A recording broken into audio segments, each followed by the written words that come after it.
नमस्कार investors and traders, welcome to my channel SB stock. मैं हूं आपका अवार्ड विनिंग सब ब्रोकर और आजकल बोलते हैं authorised person from Motilal Oswal. अभी तक तो मोतीलाल में ही है, आगे का पता नहीं। तो आज हम एक और कंपनी का एनालिसिस करेंगे जिसको आपने पहले भी मैंने उस पर वीडियो बनाया था और उसको आपने काफ़ी प्यार दिया था। कंपनी का नाम है जीई पावर। ठीक है जी।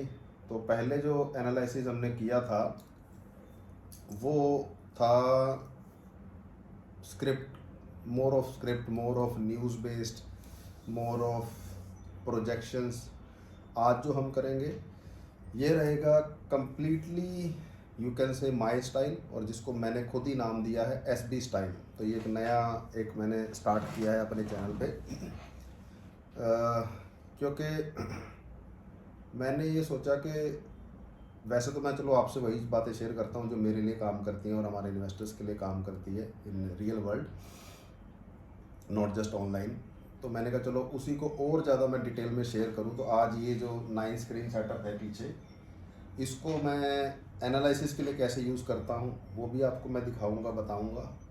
और हालांकि दिखेगा आपको थोड़ा छोटा, but you can zoom in, you can flip, जैसे भी आप कर सकते हैं। और साक्षात किसी को देखने की इच्छा हो तो मोस्ट वेलकम, चंडीगढ़ में आइए हमारे ऑफिस, आपको हम रियल टाइम सारा कुछ दिखाएंगे। तो चलिए आज बेसिकली इसमें मैं बताऊंगा कि how do I analyse companies, not how do I choose, but ये ज़रूर आपको मैं दिखा दूंगा कि भी कैसे एक स्पेसिफिक सेक्टर में से ऑटोमेटिकली कंपनीज शॉर्टलिस्ट होकर मेरी झोली में आ जाती हैं। जैसे मैं आपको बोलता हूँ अक्सर कि आप अपना एक सिस्टम ऐसा बनाइए कि आपको कंपनी ढूंढनी ना पड़े, कंपनी ऑटोमेटिकली आपकी झोली के अंदर आके गिर जाए। ठीक है। तो फ़ोन को हमने कर दिया साइलेंट, दूसरे फ़ोन को कर दिया फ्लाइट मोड पे, सब कुछ है शांत, और उम्मीद करता हूँ मेरी vocal and audio and video सब क्लियर होगा। अगर कोई दिक्कत आए तो आप कमेंट करके बता सकते हैं। तो आइए स्टार्ट करते हैं। आज मैं थोड़ा पीछे से बात करूँगा, नोट सामने से। तो पहली स्क्रीन पे हमें दिख रहा है जीई पावर। इसके जो पहले जो फंडामेंटल्स हमें दिख रहे हैं, बेसिकली सेक्टर की अगर हम बात करें तो सेक्टर इज इंडस्ट्रियल्स, और उसके अंदर जो सब सेक्टर है वो है कंस्ट्रक्शन। जो एक बेसिक मोटा मोटा ओवरव्यू हमें हमारे स्क्रीनर पे नज़र आ रहा है वो ये है कि परफॉर्मेंस एवरेज है, वैल्यूएशन हाई है, ग्रोथ लो है, प्रॉफिटेबिलिटी हाई है, एंट्री पॉइंट एवरेज है, और रेड फ्लैग्स एवरेज है। मतलब रेड फ्लैग्स हैं but there is moderate number of red flags, not too much. तो चलिए, जैसे मैं बोलता हूँ कि स्टॉक से पहले सेक्टर को देखिए, तो आइए सेक्टर को देखते हैं। Sector is construction and engineering. अब इस सेक्टर के अंदर राइट नाउ, आज हम ये वीडियो शूट कर रहे हैं, डेट है 14 अप्रैल 2026। तो आज के डेटा के हिसाब से अगर हम यहाँ पे देखें, कंस्ट्रक्शन एंड इंजीनियरिंग के अंदर 208 कंपनीज हैं। ठीक है, मतलब मोटी मोटी 208 कंपनीज। जैसे फार्मा सेक्टर के अंदर जाओ तो 240 कंपनीज हैं। ऐसे बहुत सारे सेक्टर्स हैं। तो if you ask about my opinion, not a tip और एडवाइस, और मैं डिस्क्लेमर देना भूल गया था, चलो अब दे देता हूँ कि this video is just for education purpose, not a tip और एडवाइस। मैं नहीं कह रहा कंपनी को खरीदो, मैं नहीं कह रहा कंपनी को बेचो, बट जो भी डिसीजन लो होशो हवास में लो, नींद पूरी करके, बिना नशे के, बिना किसी के बहकावे में आके, क्योंकि आपकी मेहनत की कमाई है, उसको दिमाग लगा के, दिल लगा के, ईमानदारी के साथ, फोकस के साथ मेहनत कीजिए। मतलब वही जैसे मैं बोलता हूँ ना कि जितना फोकस आप 100 रुपये की सब्जी खरीदने में लगाते हैं कि यार टमाटर ठीक नहीं है, आलू ठीक नहीं है, ऐसे ही। और जितना गोल्ड में लगाते हो, जितना रियल एस्टेट में लगाते हो, कपड़े खरीदते वक्त लगाते हो, ऐसे ही स्टॉक्स में भी लगाया करो। स्टॉक्स में क्यों जल्दी करते हो? क्यों आपको लगता है कि कल को मार्केट बंद हो जाएगी या कल को ये स्टॉक मिलेगा नहीं? कुछ भी कहीं नहीं जा रहा है। स्टॉक मार्केट में जितना आराम से चलोगे उतना जल्दी पहुंचोगे, जितना कम की एक्सपेक्टेशन करोगे ये मार्केट आपको उतना ज़्यादा देगा। जैसे परमात्मा का ही बोलते हैं ना कि परमात्मा से जितना कम मांगो उतना ज़्यादा देता है, ऐसे ही स्टॉक मार्केट से भी जितना कम मांगो उतना ज़्यादा देती है। तो चलिए, तो डिस्क्लेमर मैंने दे दिया है कि जो भी मैं बातें कर रहा हूँ, इस कंपनी का भी नाम लूँगा और कंपनीज का भी नाम लूँगा। मैं नहीं कह रहा इस कंपनी को खरीदो या बेचो या जिस भी कंपनी का नाम है, मैं बट एक सिस्टम समझा रहा हूँ। और अगर ये सिस्टम आपको ठीक लगे तो भी कमेंट कर देना, ना लगे तो भी आप कमेंट करके बता सकते हो। तो मेरा पॉइंट ऑफ व्यू ये रहता है भाई, जैसे अब यहाँ पे 208 कंपनीज हैं, तो यार मेरे को ना पोर्टफोलियो में 10 से ऊपर कंपनीज समझ नहीं आती, और उस सेक्टर के अंदर भी 10 से ऊपर कंपनी समझ नहीं आती किसी भी सेक्टर में। तो मेरा पहला तो कोशिश ये रहती है कि मैं उस सेक्टर से दूर रहूं, और बाय चांस वो सेक्टर में से कुछ स्टॉक्स अगर मेरे स्ट्रैटेजी में आ गए हैं, मेरे स्क्रीनर में आ गए हैं, मेरी वॉच लिस्ट में आ गई हैं, तो उसके पीछे कोई रीज़न हो। जैसे अब इसमें भी हम देखेंगे कि हमें इसमें अपना कितने स्टॉक्स हमारी स्ट्रैटेजी के तहत हमारे पास आ रहे हैं, और आ भी रहे हैं कि नहीं आ रहे हैं। ठीक है जी, तो चलिए बीच बीच में मैसेजेस भी देखने ज़रूरी है, क्योंकि आज वैसे तो छुट्टी है, क्योंकि it is a working day. Generally मैं रात को शूट करता हूँ वीडियोस जब मार्केट नहीं चल रही होती है, बट चलो क्षमा कीजिए इन डिस्टर्बेंसेस के लिए। तो आइए शुरू करते हैं कि 208 कंपनीज हैं, जिसमें से सबसे पहले मैं चेक करता हूँ कि निफ्टी 500 के अंदर कितनी कंपनीज हैं। तो 208 में से निफ्टी 500 में हैं ओनली 11 कंपनीज। मतलब हमें अपना दिमाग लगाने की ज़रूरत नहीं है, ये वो 11 कंपनीज हैं जो इंडियन गवर्नमेंट से भी एनएससी बीएससी जिनको अच्छा मानती है, और जिनमें एक वॉल्यूम ट्रेड होता है, जिनका मार्केट कैप कम से कम 3000 करोड़ से ऊपर होता है। और अगर आप स्पेसिफिकली एक नए इन्वेस्टर या ट्रेडर हो, यस अगर आप ट्रेडर भी हो, तो I would highly request, I would suggest, request करने की तो मुझे क्या ज़रूरत है, आपकी पैसा आप देखो, बट अगर आप मुझे मानते हो कि हाँ भी मुझे भी कुछ अकल है थोड़ी बहुत, तो आप निफ्टी 500 के स्टॉक्स के अंदर ही इन्वेस्ट या ट्रेड करने की सोचें। रीज़न बीइंग क्योंकि उसमें कचरा कंपनीज नहीं आती हैं। इसका मतलब ये नहीं है कि जितनी कंपनी सारी ही बढ़िया है, आप आंख बंद करके पैसा लगा दो, नहीं। वो तो आप अगर निफ्टी 50 की कंपनीज में भी अगर आप यूनिवर्स में पैसा लगाओगे तो भी आपको जांच पड़ताल पूरी करनी पड़ेगी, ठीक है। लेकिन इसके अंदर एक चीज़ ये हो जाती है कि फिर भी आपको एटलीस्ट दो चीज़ों की शांति मिल जाती है निफ्टी 500 में। हालांकि it is a broader view, क्योंकि 500 कंपनीज भी बहुत होती हैं छांटने के लिए, शॉर्टलिस्ट करने के लिए। बट इसमें दो चीज़ें हो जाती हैं कि एक तो पैनी स्टॉक नहीं आएगा, कचरा नहीं आएगा, मतलब बिल्कुल ही जो वाहियात कंपनी है जो आपको पैसा आपका ज़ीरो कर दे, वो कंपनी इसमें नहीं आएगी, ठीक है। दूसरी बात जिसको हम बोलते हैं लिक्विडिटी और इलिक्विडिटी। लिक्विडिटी क्या होता है कि आज आपने स्टॉक लिया और आप उसको कल बेचना चाहते हो, तो आज आपने खरीदना चाहा तो खरीद लिया, और कल आपने बेचना चाहा तो बेच दिया। अब यहाँ पे ऐसा नहीं है कि लोअर सर्किट या अपर सर्किट नहीं लगते हैं, यहाँ भी लगते हैं, बट कंपैरेटिवली कम लगते हैं। अगर आप निफ्टी 500 से बाहर यूनिवर्स में रहेंगे तो जो लोअर सर्किट लगेंगे, या लोअर सर्किट या अपर सर्किट क्या होता है कि आप आज बेचना चाह रहे हो तो बिक नहीं रहा क्योंकि लोअर सर्किट लगा हुआ है, आज आप खरीदना चाह रहे हो तो खरीद नहीं पा रहे, कोई भी अपर या लोअर सर्किट लगा हुआ है ना। बट यहाँ पे ऐसा कब होगा, जब ओवरऑल मार्केट के अंदर कोई बहुत बड़ा क्रैश आ जाएगा, या उस स्पेसिफिक सेक्टर के अंदर कोई क्रैश आ जाएगा, ठीक है। अदरवाइज ऐसा नहीं है कि भी आप कंपनी को बेचने जाओगे नॉर्मल हालातों के अंदर तो वो बिके ही ना। जैसे मेरे साथ क्या हुआ, तो मैंने एक कंपनी खरीदी निफ्टी 500 यूनिवर्स से बाहर थी, 1100 करोड़ की कंपनी थी, 150% का रिटर्न बनाया मैंने उसमें, इसमें नहीं, XYZ कोई दूसरी कंपनी थी, नाम तो मैं लूँगा नहीं। पर जब मैंने उसको बेचना शुरू करा मुझे 2 हफ्ते लग गए, और 2 हफ्ते बाद मेरा जो प्रॉफिट था वो 60% रह गया था। हालांकि 60% इज़ आल्सो गुड, बट अगर मैं वो देखूँ तो मेरा 60-70% प्रॉफिट चला गया था। क्यों? मेरी गलती सिर्फ इतनी थी कि मैं इलिक्विड स्टॉक में था। तो चलो मेरा काम आपको यही है कि जो चीज़ें हमने कई महीने कई सालों बाद काफ़ी पैसे का नुकसान करने के बाद सीखी, वो आपको मैं यहाँ पे एकदम से कुछ मिनटों के अंदर बता सकें। तो कहने का मतलब Nifty 500 should be our first filter. दूसरा, अब हम देखते हैं जी हमारी जो कंपनी है GE पावर, ये है कहाँ पे, ये लार्ज कैप है, मिड कैप है, स्मॉल कैप है। तो 208 कंपनीज हैं इस सेक्टर के अंदर, जिसमें से एक कंपनी है large cap, that is Larsen and Toubro, ठीक है, नॉट अ टिपोर एडवाइस। फिर है मिड कैप में है GMR एयरपोर्ट्स, और उसके बाद जितनी भी कंपनीज हैं 204 कंपनीज जो हैं वो स्मॉल कैप में है। और स्मॉल कैप के अंदर भी ये जो कंपनी है ये कहाँ है, ये है जी स्मॉल कैप की 32 नंबर की कंपनी जीई पावर इंडिया, जिसका हम आज वीडियो बना रहे हैं। क्यों बना रहे हैं? क्योंकि आप लोगों ने इसको प्यार दिया था। पहले क्यों बनाया था?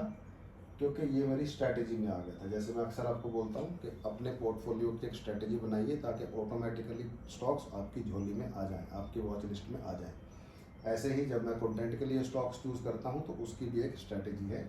आप भी अपनी एक स्ट्रैटेजी बनाइए। अब इसके अंदर अगर हम बेसिक ओवरव्यू देखें जीई पावर का, तो current market cap is around 2784 crore rupees. ठीक है जी। जीई पावर इंडिया मिस्टेक ना हो जाए, नहीं बिल्कुल भी नहीं, प्रॉपर है। और प्राइस की हम बात नहीं करेंगे, SEBI doesn't allow that. Pledge बिल्कुल भी नहीं है कंपनी पे, डेप्ट थोड़ी सी है, मैनेजेबल है। नेट इनकम की बात करें तो हाँ, नेट इनकम एनुअली है 203 करोड़ रुपीज़, क्वार्टरली है 72 करोड़ रुपीज़। ये रेशो भी लगभग ठीक है, क्योंकि ये कहा जाता है कि अगर साल में कोई भी कंपनी 100 रुपये कमा रही है और अगर क्वार्टरली वो 20 से 25 रुपये कमा रही है तो दैट इज़ गुड। ओके। अब इसमें अभी तक मुझे कोई वाव फैक्टर नहीं मिला है, क्योंकि पहला कंसर्न तो मेरा यही है कि मैं इस सेक्टर की 32 नंबर की कंपनी, वो भी स्मॉल कैप में, ऑल टुगेदर नहीं, स्मॉल कैप की 32वें नंबर की कंपनी में मैं इसमें क्यों जाऊंगा?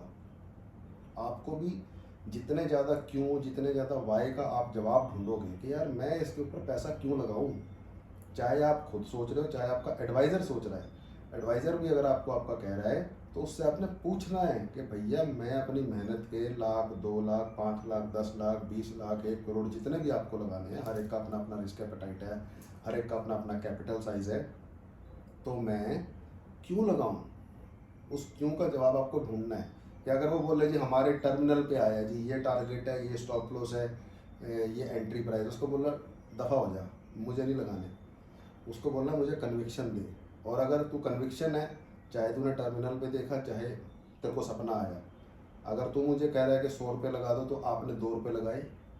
और अगर आप उस चीज़ में जिसमें आप मुझे कह रहे हो कि 100 रुपये लगा दो और आप खुद 2 रुपये भी नहीं लगा रहे, तो आपको भी नहीं उसमें 2 रुपये लगाने चाहिए। बड़ा सिंपल रूल है भी, मेरा सिंपल रूल है भी। अगर मुझे कोई कहता है जी आप ये काम कर लो, तो मैं कहता हूँ आपने करा, और अगर आपने नहीं करा तो क्या लॉजिक है? मतलब जिसका खुद का पेट बाहर है, अगर वो मुझे बोले कि सर एब्स निकाल लो, तो मैं बोलूँगा अपने निकाल लेना भाई। जो बंदा खुद स्कूटर पे घूम रहा है और मुझे बोला कि गाड़ी ऐसे खरीदी जाती है, तो मैं बोलूँगा बेटा पहले तू खुद तो गाड़ी पे आ जा, फिर मेरे को बताइए, है ना? तो ऐसे ही आपको बहुत ब्लंट होकर चलना है कि आप अगर खुद ही उन चीज़ों का फ़ायदा नहीं उठा पा रहे हो तो काहे को? अब लोग यहाँ पे कोर्सेज बेच रहे हैं, पता नहीं क्या क्या कर रहे हैं, अपनी स्ट्रैटेजीज बता रहे हैं कि ऐसे करना चाहिए वैसे करना चाहिए। मैं अपना बताता हूँ, ये जो मेरी स्ट्रैटेजी है, अगर मुझे कोई 10 करोड़ रुपये भी दे ना, 100 करोड़ रुपये भी दे, मैं तो भी ना बताऊँ। और कोर्स तो मैं ज़िंदगी में ना निकालूँ, अगर निकालूंगा भी तो ये कभी भी नहीं बताऊँगा, क्योंकि this is my own secret, है ना? तो ऐसे ही ये बड़ी कॉमन सेंस की बात है कि जिसको सच में कुछ भी अपना हुनर है, कोई एक सीक्रेट है किसी के पास, वो आपको कभी नहीं बताएगा, नेवर एट एनी कॉस्ट। हाँ, बट ये है कि आप उस चीज़ को डेवलप कर सकते हो, उस चीज़ को सीख सकते हो, ठीक है? या जिस इंसान के पास वो हुनर हो, आप उससे अपना तालमेल बिठा के 100% नहीं तो 10, 20, 5% ग्रैब करने की कोशिश कर सकते हो, ठीक है? तो बिजनेस को बिजनेस की तरह ट्रीट कीजिए, that's all I want to say. अब जीई पावर में बाई चांस अगर आप इन्वेस्टेड हो या ट्रेड कर रहे हो तो आप अकेले नहीं हो। राइट नाउ जो नंबर ऑफ शेयर होल्डर्स है दैट इज 67,500, ठीक है, एज पर पब्लिक डेटा। ये सारा पब्लिक डेटा है, ये मैंने अलग अलग सीरीज पे इसलिए लगा दिया because it gets easy to read. ऐसे ही चार्ट ये लगाने का भी मकसद यही है, क्योंकि जब हम चार्ट देखते हैं तो एक से दूसरे पे जाना, दूसरे पे तीसरे से जाना बेटर है। सारी हमारी जो मोटी मोटी इन्वेस्टमेंट्स हैं, चाहे वो इक्विटी की हो, चाहे वो गोल्ड सिल्वर की हो, चाहे वो निफ्टी बैंक निफ्टी की हो, वो सारा हमारे सामने चल रहा होता है, चाहे वो हमारा अपना ट्रेडिंग डेस्क है एज अ ब्रोकर, ठीक है? तो अब चलते हैं जी फंडामेंटल रेशियोज की तरफ, जिसमें कि सबसे पहले मेरे को अच्छा लगता है देखना, एक चीज़ होती है अगर आपको नहीं पता तो स्वॉट एनालिसिस, जिसमें एनालिसिस होता है strength, weakness, threats and opportunities का। तो इसके अंदर 17 ग्रीन फ्लैग्स है as you can see in this screen. अब मुझे नहीं पता आपको कर्सर मूव होता हुआ दिख रहा है कि नहीं, but this is the 1 2 3 third screen, इसके ऊपर हमारा ये लगा हुआ है। तो इसमें 17 पॉजिटिव्स है, 1 रेड फ्लैग है। अब वो पॉजिटिव्स क्या है कि स्ट्रॉन्ग, चलो इतना ब्राइट नहीं है, बी टेक्निकली इसमें स्ट्रॉन्ग मोमेंटम है, company rising with net profit margin quarterly at TTM basis, efficient in managing assets to generate improving ROA from last 2 years. ठीक है जी, growth in quarterly net profit, ये भी अच्छा है, annual net profit improving from past 2 years, negative to positive sales, ये मतलब आप खुद भी जाके किसी भी स्क्रीनर पर पढ़ सकते हो, बट और कुछ पढ़ो ना पढ़ो, स्वॉट एनालिसिस और शेयर होल्डिंग पैटर्न, ये 2 चीज़ें आप ज़रूर देखा करो अगर आपका खुद देखने की इच्छा है। नहीं, अगर आप एक बिजी प्रोफेशनल हो तो हायर अ गुड एडवाइज़र जो आप सबके लिए ये सब चीज़ें देखे, जो आपको देख के ये सारी चीज़ें बताएं। ठीक है जी। अब सबसे इम्पोर्टेंट जो आ जाता है वो है रिटर्न ऑन इक्विटी। ठीक है जी, क्योंकि अगर ये प्रॉफिट में नहीं है तो प्राइस शॉर्ट टर्म के लिए प्रॉफिट में आ सकता है, लॉन्ग टर्म के लिए वो आपको पंगा ही करेगा। तो रिटर्न ऑन इक्विटी पिछले 1 1.5 2 साल में काफ़ी अच्छे लेवल से ग्रो कर रही है, जो कि 2021 से लेकर 2023 तक या 24 तक कह सकते हैं कि बहुत बुरा डाउनफॉल था रिटर्न ऑन इक्विटी का इस कंपनी का, जीई पावर का, बट 2024 से इसने राइज करना शुरू करा है और return on equity it currently is 64.1। अब ये रिटर्न ऑन इक्विटी क्यों बढ़ रही है, क्योंकि कंपनी ने रिसेंट क्वार्टरली रिजल्ट में 72 करोड़ का नेट प्रॉफिट रिपोर्ट किया है, जबकि पिछले साल इसी क्वार्टर में 18 करोड़ का लॉस था। ओके, फिर वन ऑफ सेटलमेंट्स, भेल और जेपी जैसे कंपनीज के साथ सेटलमेंट्स और प्रोविजन रिवर्सल, जैसे भेल से 37 करोड़ की रिकवरी ने प्रॉफिट को एक बड़ा बूस्ट दिया है। ओके, खुश मत हो जाना, आगे जाकर टर्निंग पॉइंट आने वाला है। दूसरा, डेप्ट फ्री स्टेटस है कंपनी का, GEPIL अब लगभग डेप्ट फ्री हो चुकी है, डेप्ट टू इक्विटी रेशियो 0.05, जिसकी वजह से इंटरेस्ट का जो खर्चा है वो कम हो चुका है और जिसकी वजह से ऑटोमेटिकली प्रॉफिट बढ़ चुका है। ओके, दूसरा, company is focusing on high margin services, company ने अपना फोकस कोर सर्विसेज बिजनेस पे बढ़ा दिया है, जिसमें 21% ऑर्डर ग्रोथ दिखी है, जो लंपी कैपिटल प्रोजेक्ट्स के मुकाबले ज़्यादा प्रॉफिटेबल होते हैं। ठीक है, तो कंपनी डिसीजंस ले रही है। दूसरा, एसेट मोनेटाइजेशन करी है इन्होंने, एक्सेप्शनल आइटम्स और अदर इनकम जैसे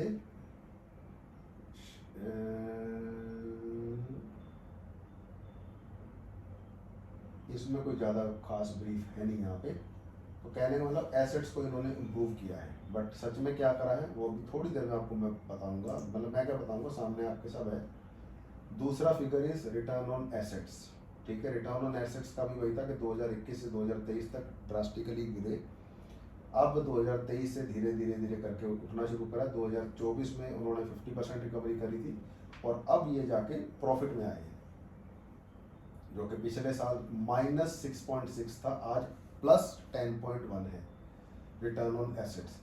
अब रिटर्न ऑन एसेट्स की बात करें तो पहला रीज़न है turn around two profitability, company ने लॉसेस से निकलकर नेट प्रॉफिट दिखाना शुरू किया है। रिसेंट रिजल्ट्स में 72 करोड़ का प्रॉफिट जो रिटर्न ऑन इक्विटी के मामले में भी हमने देखा। दूसरा, वन ऑफ सेटलमेंट, प्रॉफिटेबिलिटी में एक बड़ा हाथ 84 करोड़ के वन ऑफ सेटलमेंट का है, जिसमें भेल से 37 करोड़ और जेपी से 25 करोड़ और सोलापुर प्रोजेक्ट 22 करोड़ के प्रोविजन रिवर्सल शामिल हैं। ओके, फिर strategic pivot to services, GEPIL अब लॉन्ग भी long projects low margin projects से हटकर हाई मार्जिन और कोर सर्विसेज पर फोकस कर रही है। मतलब कि पहले जो इन कंपनी का फोकस रहता था वो रहता था लॉन्ग प्रोजेक्ट्स के ऊपर और जिनमें मार्जिन कम रहता था, लेकिन अब कंपनी फोकस कर रही है जिनमें के मार्जिन अच्छा हो, प्रॉफिट ज़्यादा हो। और इसी वजह से 21% की जो ऑर्डर की अंदर ग्रोथ है वो क्वार्टरली लेवल पे हमें देखने को मिली है। इसकी वजह से ही पिछले 2 साल में 3 साल में काफ़ी अच्छी एक इम्प्रूवमेंट नज़र आई है at all the levels, return on equity में भी, रिटर्न ऑन एसेट्स में भी, प्राइस के ऊपर भी, क्योंकि प्राइस के ऊपर ये रहा चार्ट, ठीक है, इसको भी हम बाद में जाके स्टडी करेंगे। अब आ जाते हैं बुक वैल्यू के, रिटर्न ऑन एसेट राइजिंग है, book return on equity rising है, बुक वैल्यू उस लेवल पे क्यों नहीं बढ़ रही, ठीक है। तो आइए स्टडी करते हैं। स्टडी तो मतलब कर रखा है मैंने, इसका सिस्टम बनाया हुआ है भी। बेसिकली अब हमें एज एन इन्वेस्टर ये समझना है कि रिटर्न ऑन एसेट्स और रिटर्न ऑन इक्विटी या प्राइस के बढ़ने का मतलब हमेशा प्रॉफिट नहीं होता, हमेशा ये नहीं होता कि कंपनी बहुत अच्छा कर रही है भी। कभी कभी ये नंबर्स इसलिए बढ़ते हैं क्योंकि कंपनी का बेस डिनोमिनेटर छोटा हो रहा है, मतलब एक साइज जो बड़ा था उसको छोटा कर दिया तो जो छोटे प्रॉफिट्स थे वो बड़े दिखने लग गए। इसको मैं कैसे समझाऊं?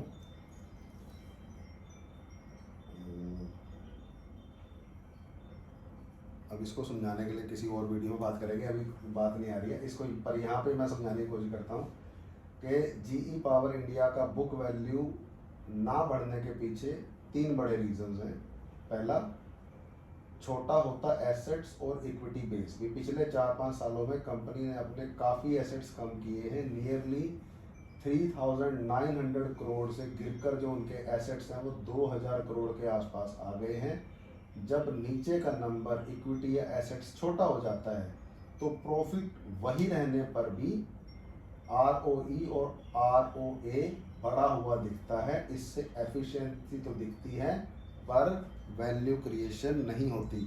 मतलब पहले जो प्रॉफिट, मान लो फॉर एग्जांपल आपको 100 करोड़ का प्रॉफिट हो रहा है एट 3,000, 100 करोड़ का नहीं 500 करोड़ का मान लेते हैं, रैंडम आइडिया, इस अभी एक calculation just to make calculation easy, कि 3,900 करोड़ के ऊपर 500 करोड़ का प्रॉफिट हुआ, कोई खास जलवा नहीं है।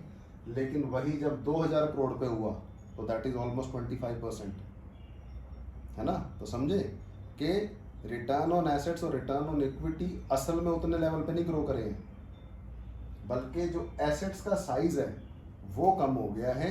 इसी वजह से रिटर्न ऑन एसेट्स बढ़ रहे हैं, रिटर्न ऑन इक्विटी बढ़ रही है, बट बुक वैल्यू उस लेवल पे नहीं बढ़ रही। वो भी बढ़ रही है बट उस लेवल पे नहीं बढ़ रही, ठीक है भी। रिटर्न ऑन इक्विटी और रिटर्न ऑन एसेट्स तो अपने पुराने 5 साल के बेंचमार्क को क्रॉस करके आगे जा चुके हैं, लेकिन जो रिटर्न बुक वैल्यू है वो अभी भी 2023 से थोड़ा सा ही इम्प्रूव हुई है, ठीक है। बट अगर ऐसे भी ये ग्रेजुअली भी इंक्रीज होते रहे तो आने वाले 1-2 साल में बुक वैल्यू भी उसी तरीके से परफॉर्म कर सकती है जैसे कि रिटर्न ऑन एसेट्स या रिटर्न ऑन इक्विटी वाली रेशो हमें परफॉर्म करती दिख रही है। अब आप बोलोगे सर इन रेशो से हमें क्या लेना देना, तो लेना देना ऐसा है भैया, आप लोग तो स्टॉक लेते हो न्यूज़ के ऊपर या टिप्स के ऊपर भी, XYZ किसी ने भी बोल दिया, कोई एनालिसिस नहीं किया। लेकिन जो सीरियस प्लेयर्स होते हैं वो या तो चार्ट के ऊपर डिसीजन लेंगे, चार्ट में वो क्या देखेंगे, या तो SMA 200, SMA 50, golden cross over या MACD या RSI या बॉलिंजर बैंड्स, मतलब ये बेसिक वाली चीज़ें बता रहा हूँ। और कई तो इससे भी ज़्यादा कॉम्प्लिकेटेड इंडिकेटर्स जैसे इचिमोको क्लाउड, है ना, उन सबको यूज़ करके डिसीजंस लेते हैं। बट दैट इज़ ट्रेडिंग मतलब अब ट्रेडिंग पोजिशनल ट्रेडिंग भी होती है जिसमें 6-6 महीने 1-1 साल का होल्डिंग पीरियड रहता है। 1-1.5 साल जब आप क्रॉस करते हो तो आप लॉन्ग टर्म में आते हो, और यहाँ पे लोग 3-6 महीने अपने आप को होल्ड कर लेते हैं तो उनको लगता है कि हम लॉन्ग टर्म इन्वेस्टर बन गए हैं। हाँ, लॉन्ग टर्म लॉस को होल्ड कर लेंगे, वो प्रॉफिट को नहीं कर पाते। I don't know why. आपके साथ ऐसा होता है तो कमेंट करके बताइए। तो कहने का मतलब ये ROE और ROA या बुक वैल्यू या EPS के ऊपर मैं इसलिए सस्टेन दे रहा हूँ कि जैसे टेक्निकल चार्ट पे लोग अपनी एक टाइम फ्रेम और इंडिकेटर को लॉक करते हैं, ऐसे ही फंडामेंटल्स में भी कई लोग डिसीजन लेते हैं कि रिटर्न ऑन इक्विटी इस लेवल पे जाएगी तो आई विल एंटर, इस लेवल से नीचे जाएगी आई विल सेल। जैसे एक पीटर लिंच सर का एक रूल है कि SMA 200 से नीचे कोई भी स्टॉक गया तो उसको बेच दो, मतलब वो बेच देते थे, कंपनी चाहे कितनी अच्छी हो। और SMA 200 जैसे क्रॉस किया, price of the stock XYZ जो भी उनको दिखता था वो उसमें एंट्री कर लेते थे। मतलब ये उनका हार्ड कोर रूल था। और उसके बाद वो फंडामेंटल नहीं देखते थे, फंडामेंटल कंपनी कितनी ही अच्छी हो, उसकी बैलेंस शीट कितनी ही चिल्ला रही हो, बट अगर वो SMA 200 से नीचे हैं वो एंट्री नहीं करेंगे। तो चलो इसी के साथ मेरा आपसे सवाल है कि आपका कोई ऐसा रूल है तो कमेंट करके बताइए, और अगर नहीं है तो क्यों नहीं है भाई, बनाओ। नहीं तो अपने एडवाइज़र को बोलो, नहीं तो कड़ा ढंग का एडवाइज़र ढूंढो। मैं नहीं कह रहा मेरे साथ काम करो, जिसके साथ भी काम करो बस मेक श्योर कि वो आपका फ़ायदा सोचे, ठीक है। तो इसके बाद EPS देखते हैं। EPS भी बड़े अच्छे से परफॉर्म कर रहा है। और EPS क्यों अच्छे से परफॉर्म कर रहा है, EPS, हाँ EPS ये रहा। अब इसी के साथ मुझे अपना माउस चेंज करना पड़ेगा। Okay, GE power India limited EPS earning per share बढ़ने के पीछे कुछ ये रीजंस हैं। पिछले साल कंपनी लॉस में थी,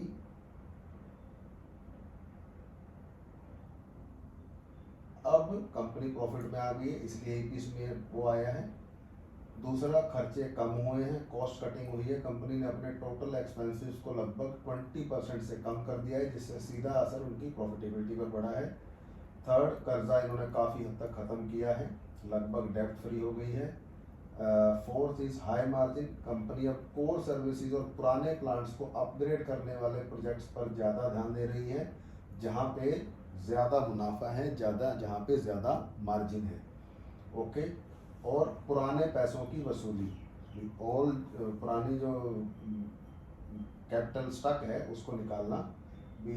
JP बिना और निगरी जैसे बड़े प्रोजेक्ट से रुके हुए पैसे सेटलमेंट्स मिलने से भी एकदम से कैश फ्लो प्रॉफिट बढ़ गया है, जो कि मैंने आपको पहले बताया कि JP से, भेल से और अलग अलग कंपनी से जहाँ पे पैसे इनके स्टक थे वो वापस आ गए हैं, तो वो भी एक तरह से प्रॉफिट में ही काउंट हो रहे हैं।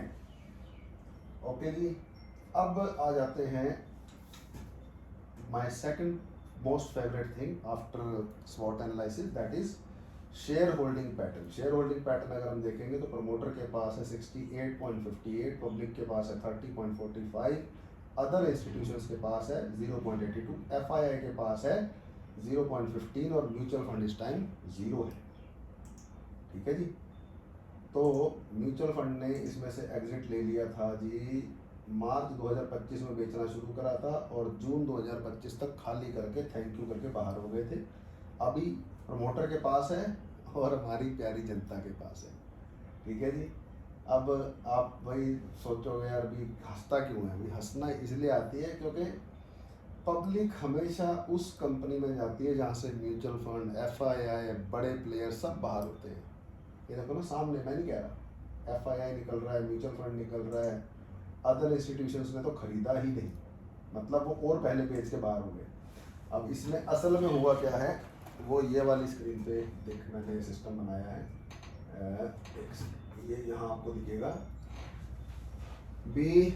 म्यूचुअल फंड क्यों बेच रहे हैं, म्यूचुअल फंड ने अपनी होल्डिंग लगभग 0 कर दी है। इसके पीछे मेन रीज़न है प्रॉफिट बुकिंग। पिछले साल, अच्छा मैं खुद ही फ्रेम से बाहर हो गया, चलो हम थोड़ा दूर आके इसके पास आके पढ़ते हैं।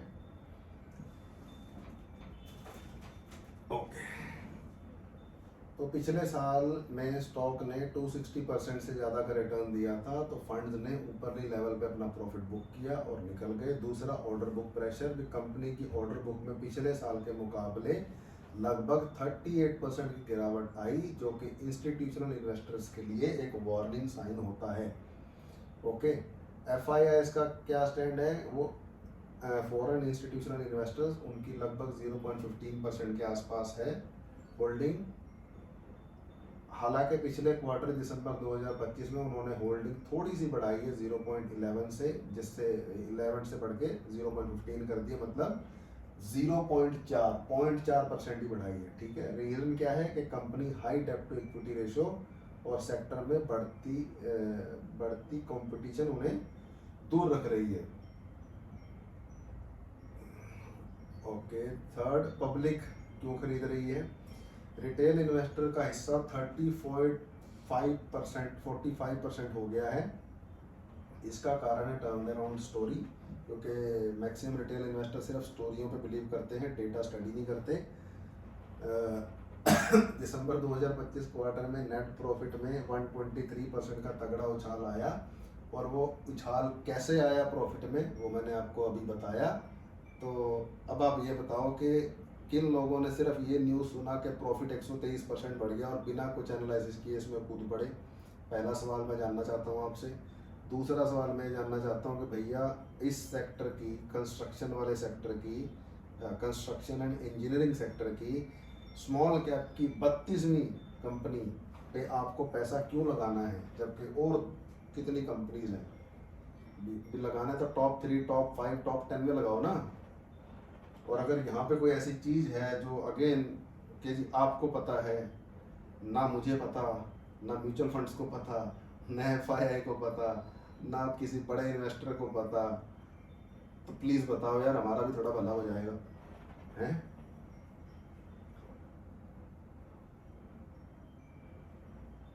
दूसरा, नया ऑर्डर भी, जो नए ऑर्डर मिले हैं NTPC और MRPL से, इससे पब्लिक का भरोसा बढ़ गया है।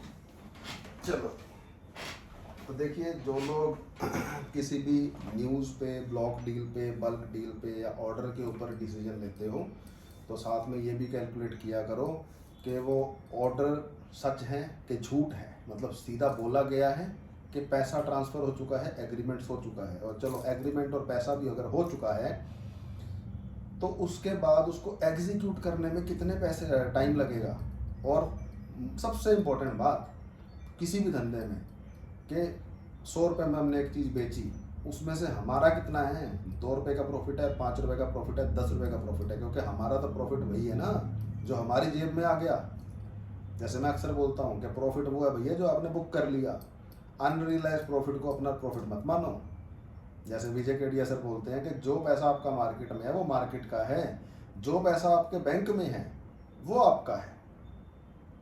ठीक है, तो चलिए अब चार्ट देखते हैं। तो चार्ट तो आप सब लोग महान लोगों की बदौलत देखिए कैसे राइज कर रहा है। काफ़ी टाइम तक कंसोलिडेशन में था, फरवरी 2026 तक। फरवरी में एकदम से आग लगी, 52 वीक हाई बनाया, फिर अब नीचे आ गया, अब दोबारा से राइजिंग है पिछले 10-15 दिनों से। अब आपको क्या लगता है कि ये वापस 52 वीक हाई पे जाएगा या ऑल टाइम हाई क्या है इसका? अच्छा, ऑल टाइम हाई भी लगभग वही है, सिर्फ थोड़ा सा वीक निकला हुआ है ऊपर, मतलब टच करके आया था प्राइस, बट उसको सस्टेन नहीं किया। बट वो प्राइस क्या है, कैसे है, उस बारे में मैं आपसे बात नहीं करूँगा, क्योंकि सेबी डजंट अलाउ दैट। तो अगेन, चाहे ये कंपनी है चाहे कोई भी कंपनी है, उसमें इन्वेस्ट या ट्रेड करने से पहले कुछ सवाल प्लीज़ अपने आप से पूछा करो कि मैं इस कंपनी में पैसे क्यों लगा रहा हूँ, और कंपनी से पहले उस सेक्टर में क्यों लगा रहा हूँ। जैसे अगर अगेन मैं अपनी वाहवाही नहीं कर रहा, मैं अपनी कोई बढ़ाई नहीं कर रहा, मैं अपनी कोई सेल्फ प्रेज नहीं कर रहा, बट अगर आप मुझसे पूछोगे सर आपने इस पे वीडियो क्यों बनाया, I will tell you the strategy. आप बोलोगे जी आपने इस XYZ कंपनी में इन्वेस्ट क्यों किया, तो I will tell you the reason. Strategy तो नहीं बताऊंगा, I will tell you the reason कि ये रीज़न है। तो ऐसे ही जब भी आपसे कोई पूछे, चाहे आप खुद अपने आप से पूछे, क्योंकि देखिए जब प्रॉफिट होता है तब कोई नहीं पूछता, लेकिन जब लॉस होता है, रातों की नींद उड़ती है, BP अप डाउन होता है, तो सब टेंशन होती है, और फिर आता है काश, काश मैं ये कर लेता, काश मैं वो कर लेता, काश मैं सुमित जी का वीडियो पहले देख लेता, काश मैं सुमित जी का चैनल पहले सब्सक्राइब कर लेता, काश मैं सुमित जी जैसा कोई और इंसान ढूंढ लेता या उन्हीं के साथ जुड़ जाता। तो ये काश जितने ज़्यादा पहले अगर आप बाय बटन दबाने से पहले सोचने लग जाओगे, उतना ज़्यादा बढ़िया रहेगा। तो एंडिंग दिस वीडियो एक सवाल के साथ कि ये वीडियो, ये एनालिसिस आपको कैसा लगा, जैसा मैंने स्क्रीन के ऊपर आज करके दिखाया वो ठीक है, या मैं ऐसे ही जो आपसे वन ऑन वन बातें करता हूँ वो ठीक है। तो वो कमेंट करके आप ज़रूर बताइएगा। नेक्स्ट स्टॉक सेक्टर कौन सा हो, या किसी और टॉपिक पे आप बात करना चाहते हो जो आपको परेशान कर रही हो, दिक्कत कर रही हो, या आपके मन में कोई सवाल हो, बट लॉजिकल सवाल, फालतू बच्चों वाला सवाल नहीं है ना, क्योंकि बचपने की ना मेरी उम्र है ना आपकी होगी। और चलिए, ending this video with a disclaimer that this video is just for education purpose, not a tip or advice. Consult your SEBI approved advisor before taking any kind of investment decisions. ठीक है जी, शांति के साथ आराम से चलिए, कोई जल्दी नहीं है, क्योंकि मेहनत का पैसा है, मेहनत से कमाया है, तो तसल्ली से होशो हवास में उसको इन्वेस्ट कीजिए। ठीक है, अपना ध्यान रखिए, अपनी फैमिली का ध्यान रखिए, और मिलते हैं नेक्स्ट वीडियो में। Take care.